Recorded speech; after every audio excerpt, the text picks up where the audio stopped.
हर कारी कारी आँखी में कजरवा, लाली बाली बिंदिया कजरवा, नजर के बान मारेली, करेजा जान मारेली।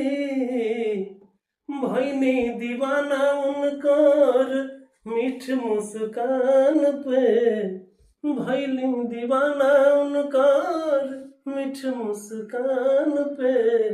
देखले बानी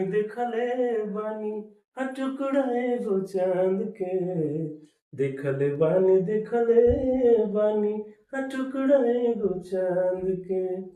लड़की एगो आइल बिया बगले सिवान के, लड़की एगो आइल बिया बगले सिवान के। देखले बानी टुकड़ा एगो चांद के, देखले बानी टुकड़ा एगो चांद के।